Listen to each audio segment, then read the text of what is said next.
Hey guys, I know you're supposed to be doing some research today, but there's been so much stuff in the news over spring break that relates directly to stuff we've been talking about in class. I wanted to make a short little video for you. So hopefully you all remember learning about the Suez Canal that runs right up through here. The map's too little, you can't see it, but the Suez Canal was opened in 1859. And before that, if a ship wanted to go, let's say from India to Italy, it had to go all the way around here, all the way up, through the Strait of Gibraltar and across into Italy. But when the Suez Canal was opened right here, the ship can just go boop, boop, boop, just like this, up and over and in. It saves weeks and weeks of travel.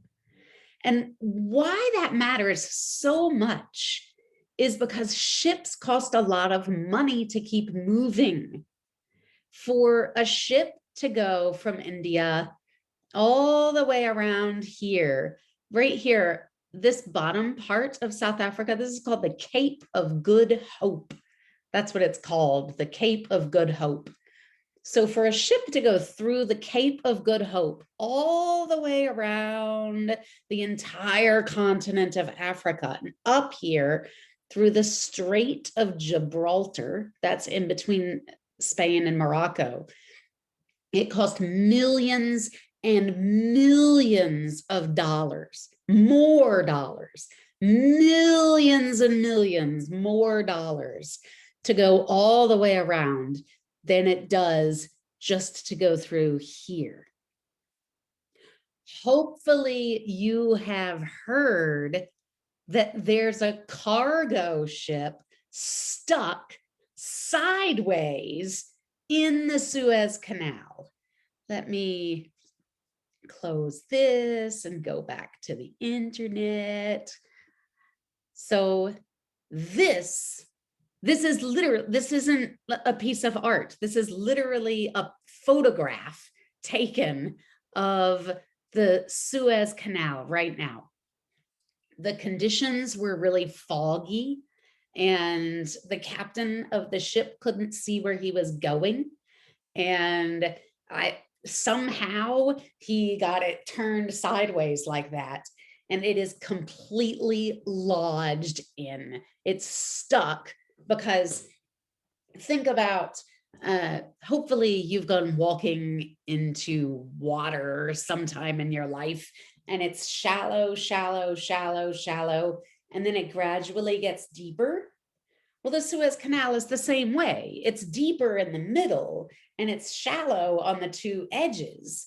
And when it was foggy and the captain of the cargo ship couldn't see what he was doing and the ship got turned sideways, now both sides, the front and the back, are stuck in sand and they can't move it.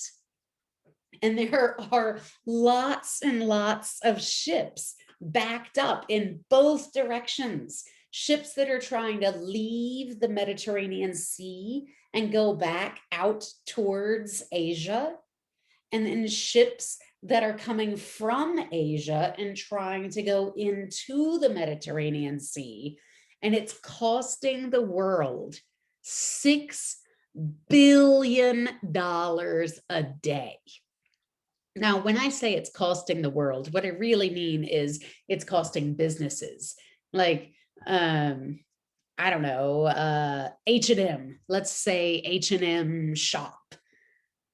All the H&M shops in Europe get all their supplies off ships that come through the Suez Canal. And they're not getting their shipments right now because think about all the stuff that's made in China.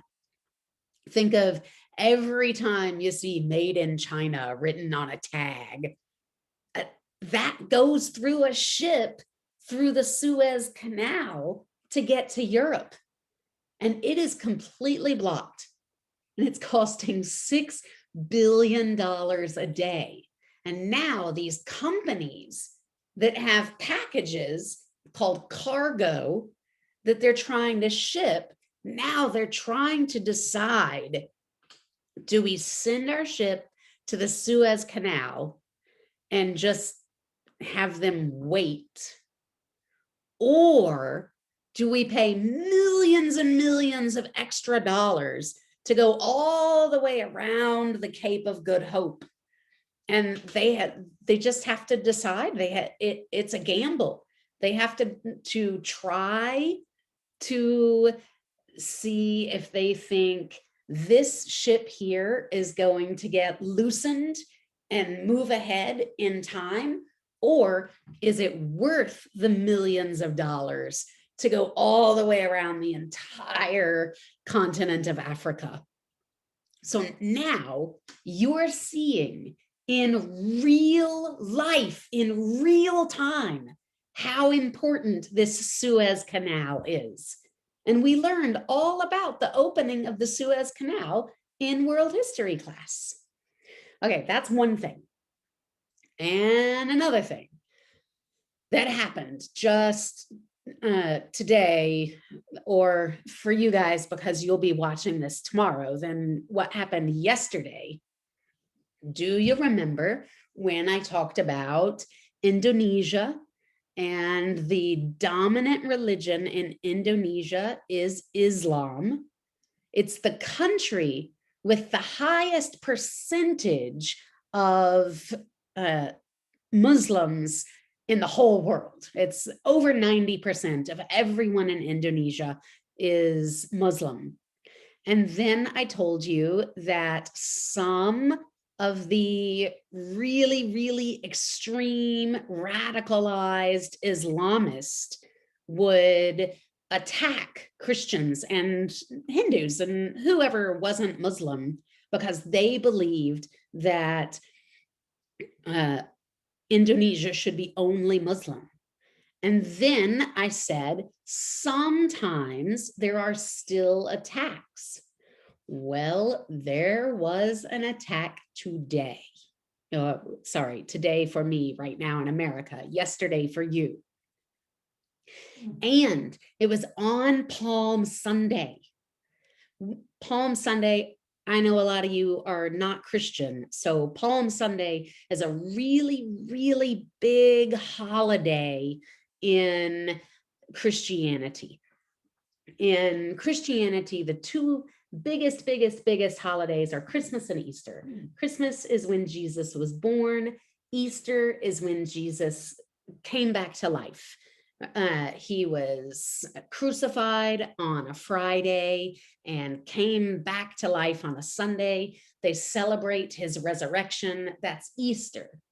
Well, Palm Sunday is 1 week before Easter, and it's a really big celebrated day in Christianity. It's supposed to be the day that Jesus arrived in town. And sorry, I lost my train of thought for a second. Okay, so yesterday, during a Palm Sunday service in a Catholic church, a suicide bomber tried to go in the church and blow himself up. Now, luckily, it's really not luck, but something happened and he didn't make it all the way in the church. And so less people died than would have died if he had made it all the way in. But I've talked to you guys a lot about symbology and why people do things, the things they do on particular days. Like if an Islamist wanted to walk into a Catholic church and blow himself up, Why did he specifically do that this Sunday? Why didn't he do it last month? Well, because Palm Sunday is a holiday and they're doing it on purpose to make a statement. We're going to blow your church up on your holiday.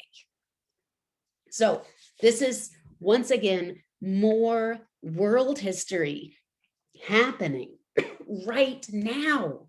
Right now. This just happened 24 hours ago when you're listening to me watching this video. 24 hours ago, radical Islamists tried to blow up a Catholic church in Indonesia because they believe Indonesia should be only for Muslims. Now, another one. Do you remember 2 weeks ago? Well, it was the 1st of March that there was a coup in Myanmar. And then 2 weeks ago, I showed you that video that was both funny and tragic at the same time. The woman that was doing her exercise routine and the coup was happening behind her and she had no idea. Okay, well, yesterday was a national holiday in Myanmar called Armed Services Day. And on Armed Services Day, all these people that you're seeing in these photographs, there were lots of them, people went out to protest the coup. People were out en masse in the streets, thousands of people protesting the coup, and the military turned on them and shot and killed at least 114 people, some of them very, very young children. I tried to find some news to show you guys, but I mean, if you want to look at it on your own, that's your choice, but everything was a little too brutal for me to want to show you. There were little kids. And so all of this that relates completely to the world history class that I teach you, all of this has happened in the past 7 days. So when you guys learn world history, I mean, this stuff doesn't stop.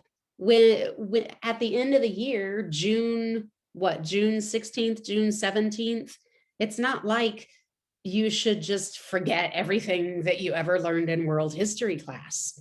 If you remember this stuff, then when you watch the news for the rest of your life, you'll go, oh yeah, I understand what's happening. I understand why these people are doing this. I understand why it's important for me to know. And you'll just seem more knowledgeable. You'll seem like, you won't just seem like, you will be a more intelligent person. If you pay attention in this class and learn this stuff, then when you watch current events, when you read the newspaper, when you see the news, when you hear your parents talking about the news, then you'll know what's going on. Okay, I'm finished yapping at you, and I want you, if you want, you can take some time to discuss this stuff now. If anybody saw it on the news or wants to talk about it, then talk about it. And if not, get to working on your research paper. I'm here if you have any questions. Just please remember that we're about 12 hours off. So when you're watching this video right now, it's the middle of the night for me. I'm sound asleep. When I wake up, I will read your messages and I'll respond to you. Okay, bye guys.